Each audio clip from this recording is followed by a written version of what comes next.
इन्होंने ना हम सबको उल्लू बहुत बनाया, सेवा भी करवा ली हमसे और वो भी खुद ही खा गई। मम्मी जी, ये आप क्या बात कर रही हैं?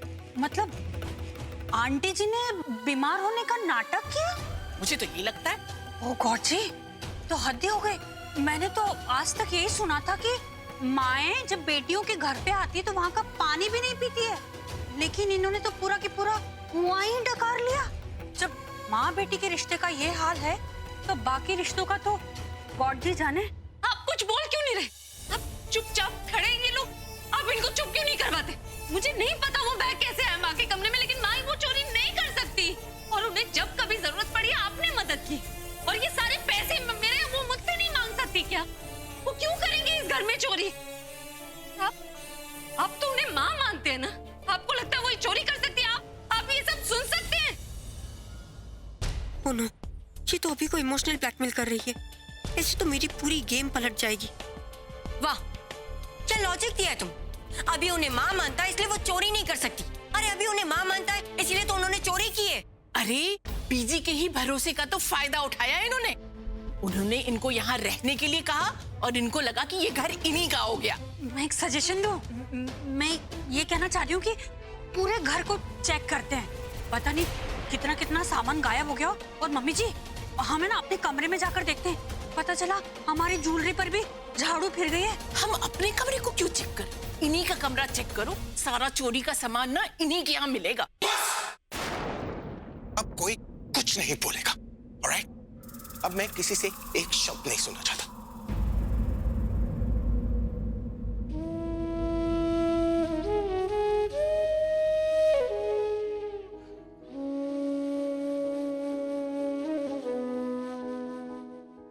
मैंने हमेशा आपको अपनी मां माना है। दादी के बाद एक आप ही है जिससे मुझे मां का प्यार मिला है। मुझे लगता था कि अगर मेरी मां होती तो मुझसे इसी तरह प्यार करती।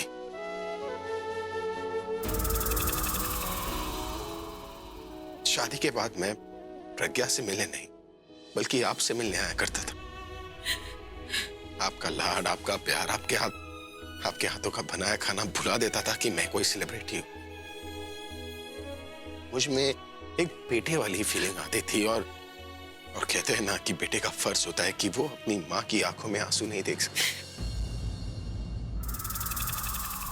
इसलिए जब भी आप तकलीफ में होती थी, आपके बिना बताए मैं आपके पास पहुंचाया करता था। मैं जानता हूं कि ये कुमकुम भाग्य हॉल आपके लिए क्या मायने रखता है।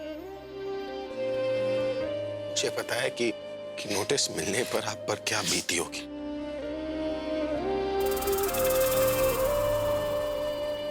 आप मुझे बेटा बुलाती है तो एक बेटे होने का फर्ज निभाने क्यों नहीं दी? तुम कहीं इस बात से तो खुश नहीं हो रही हो कि अगर पुलिस अंदर नहीं आई तो तुम माँ बेटी बच जाओगे? सजा तो तुम्हें फिर भी मिलेगी। हम तुम्हें देंगे सजा, चाहे तुम माँ बेटी कितना इमोशनल ड्रामा क्यों ना कर लो।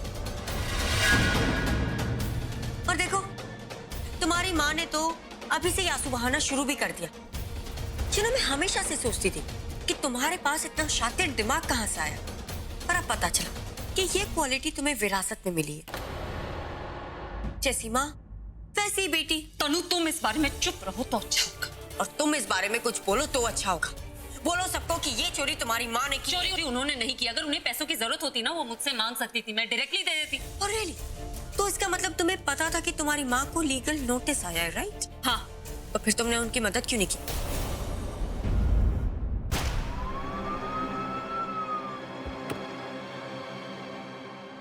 इंस्पेक्टर साहब, आप यहाँ क्या कर रहे हैं? इस घर की किसी लेडी का फोन आया था कि यहाँ चोरी हुई है और उनकी जान को खतरा है। चोरी, खतरा? आप किस बारे में बात कर रहे हैं इंस्पेक्टर साहब? यहाँ इस घर में सारे फैमिली मेंबर्स और सब सेफ है, अंदर कुछ भी नहीं। देखिए, उन्होंने मुझे इस घर का एड्रेस दिया था और उनसे बातें करते करते मैंने उनकी चीख की आवाज भी सुनी। मैं चेक करने दीजिए। इंस्पेक्टर साहब, आप अंदर नहीं जा सकते। तुम मुझे रोक रहे हो? मैं नहीं, जिसका ये घर है अभिषेक प्रेम मेहरा, वो नहीं चाहता कि आप अंदर। देखिए मिस्टर, कॉल आया था तो एक्शन तो लेना ही होगा। और फिर तुम हो या इस घर का मालिक, तुम दोनों में से कोई मुझे रोक नहीं सकते। इंस्पेक्टर साहब, आप समझ क्यों नहीं रहे? अंदर ऐसा कुछ भी नहीं हो रहा। आप अंदर नहीं जा सकते। लगता है आप इस एरिया में नए आए, मैंने अभी कुछ दिन पहले ही ज्वाइन किया है। तो शायद आप जानते नहीं कि अभी द रॉकस्टार का घर है, और अगर वो चाहता तो कमिश्नर को फोन करके आपको रुकवा सकता था, पर उसने ऐसा नहीं किया। तो बेहतर यही होगा कि आप यहीं रुक जाए। तुम मुझे मेरे सीनियर की धमकी दे रहे हो? देखिए, मैं आपको कोई धमकी नहीं दे रहा हूँ, मैं आपको सिर्फ इतना समझा रहा हूँ कि अंदर कुछ नहीं हो रहा और आप अंदर नहीं जा सकते। समझ तो तुम नहीं रहे हो। कुछ कर बेटा, तू अपने सामने ये सब होने कैसे दे रहा है? बेटा, अगर पुलिस आ गई तो किसी न किसी को गिरफ्तार करके लेके जाएगी। बेटा, मैं नहीं जानती ये सब कुछ किसने किया है, पर मैं भरोसे से कह सकती हूँ बेटा, सरला जी ने ऐसा नहीं किया है बेटा, वो कर ही नहीं सकती। दादी, आप अब चिंता मत कीजिए, मैं कुछ गलत होने नहीं दूंगा। मेरे होते हुए इस घर से कोई जेल नहीं जाएगा। बेटा, पुलिस तो आ चुकी है ना, उन्होंने सरला जी के साथ कुछ बुरा किया तो बेटा अपने घर का नाम बदनाम हो जाएगा। देख बेटा, तू सरला जी को अपनी माँ कहता है ना, वादा कर बेटा, अपनी माँ को कुछ नहीं होने देगा, वादा करना।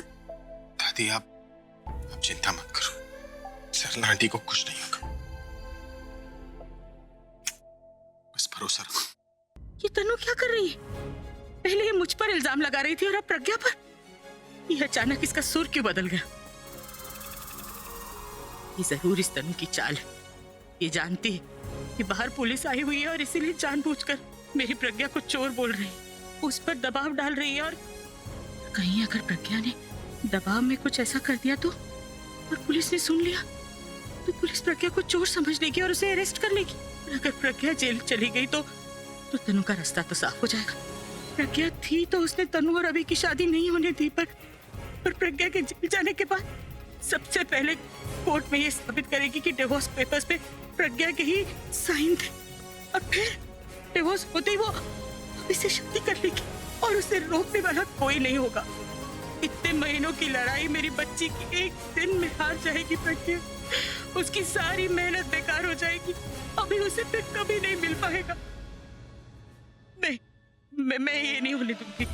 प्रज्ञा जेल गई तो ये तनु हमेशा के लिए इस घर में आ जाएगी, इस घर की बहू बनकर। नहीं, इस घर की बहू तो सिर्फ मेरी प्रज्ञा है, मेरी बच्ची, और वो ही रहेगी। अब मेरी बेटी के सुहाग की लड़ाई मुझे लड़नी पड़ेगी, मेरे हाथ में है सब कुछ। मुझे सब होने से रोकना होगा। हाँ, मुझे ये रोकना होगा।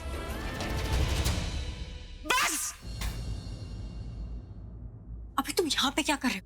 अब तो सारी सच्चाई सबके सामने आ गई।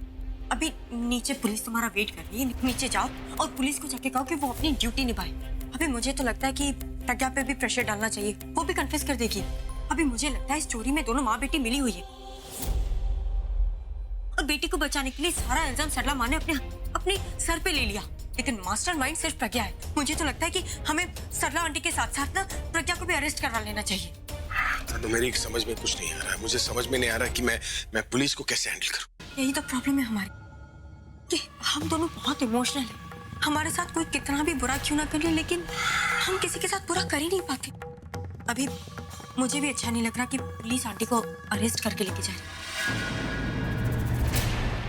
लेकिन अभी ये सब कुछ हमारे फ्यूचर के लिए है। अभी जो पैसे उन्होंने चुराए हैं ना, वो तुम्हारी फैमिली के लिए है, हमारे होने वाले बच्चे के लिए, जिसके बारे में कोई अच्छा नहीं सोचता। और उन्होंने वो पैसे अपने फ्यूचर को सिक्योर करने के लिए चुराए। अभी तुम कुछ गलत नहीं कर रहे हो। तुमने ना ही सरला आंटी को कहा कन्फेस करने के लिए, और ना ही तुमने पुलिस को बुलाया। इट मींस जो कुछ भी हो रहा है वो सब कुछ सही हो रहा है। अभी उन्होंने कुछ गलत किया है तो उन्हें सजा भी मिलनी चाहिए। और ये मत सोचो कि वो तुम्हारी माँ है, अगर माँ होती तो ऐसा काम कभी नहीं करती। नहीं, अभी तू इसकी बात मत सुन। देख, अभी जो हो रहा है ना वो गलत है, वो नहीं होना चाहिए। तुम क्यों उदास थी और क्यों रो रही हो? हम दोनों जानते हैं कि सरला आंटी ने चोरी थोड़ी ना की, पर चोरी तो हुई है ना, और हमें साथ मिलकर उस चोर को पकड़ना है, जिसकी वजह से तुम्हारी माँ पर ये इल्जाम, जिसकी वजह से मेरी माँ पर ये इल्जाम है।